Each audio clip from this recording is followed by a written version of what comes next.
আপনারা দেখতে পাচ্ছেন যে বিএনপির অবস্থান কর্মসূচি এবং বৈষম্য বিরোধী ছাত্র আন্দোলনের যে কর্মসূচি সেটি কিন্তু বগুড়ায় পালিত হচ্ছে। এই একদিকে বিএনপি যে তার অবস্থান কর্মসূচি পালন করছে, সেখানে কিন্তু তাদের একটি নির্দিষ্ট একটি এজেন্ডা বাস্তবায়ন করতে চাচ্ছে। তাদের অবস্থান করবে এবং আওয়ামী লীগের কোনো নেতাকর্মী যেন রাস্তায় বেরোতে না পারে, সেজন্য তাদের সতর্ক অবস্থানে আমরা লক্ষ্য করেছি।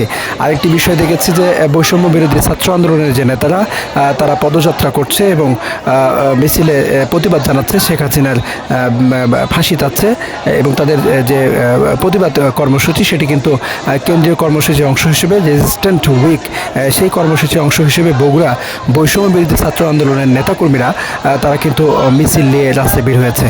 অপরদিকে আমরা জানতে পেরেছি যে বিএনপির এই অবস্থান কর্মসূচিতে বগুড়ার সাতমাথায় ছাত্রদলের বিভিন্ন পর্যায়ের নেতাকর্মীরা অবস্থান কর্মসূচি পালন করবে এবং আজকে সারাদিন বিএনপির এই কর্মসূচি চলমান থাকবে।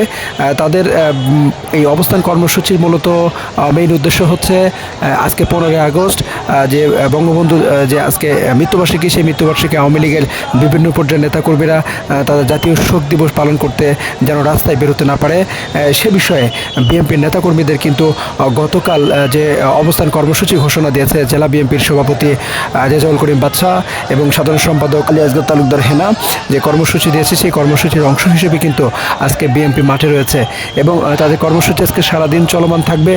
আমরা কয়েকজনের সাথে কথা বলে জানতে পেরেছি যে কোনোভাবেই আওয়ামী লীগের কোনো নেতাকর্মীকে আজকে রাস্তায় নামতে দেওয়া হবে না। তাদের মেইন কর্মসূচিটাই হচ্ছে আজকে আওয়ামী লীগকে প্রতিহত করা। বগুড়ায় যে জিয়ার যে ঘাঁটি, ধানের সেই যে ঘাঁটি, এটি প্রমাণ করার জন্য কিন্তু বিএনপি তাদের শক্ত অবস্থানকে ধরে রাখার জন্য আজকে সকাল থেকে মাঠে থাকার ঘোষণা দিয়েছে। আপনাদেরকে একটি বিষয় জানিয়ে রাখি যে গতকাল যে কর্মসূচি ছিল সেই কর্মসূচিতে কিন্তু রেজাউল করিম বাদশা যে জেলা বিএনপির সভাপতি তিনি বলেছিলেন প্রয়োজনে সকাল 6টা থেকে রাত 10টা পর্যন্ত তাদের কর্মসূচি পালন করা হবে এবং এই কর্মসূচির অংশ হিসেবেই কিন্তু তারা আজকে এই অবস্থান কর্মসূচি পালন করছে। আপনাদেরকে আমি একটু আজকে এই মিছিলের কর্মসূচিটা একটু দেখাই।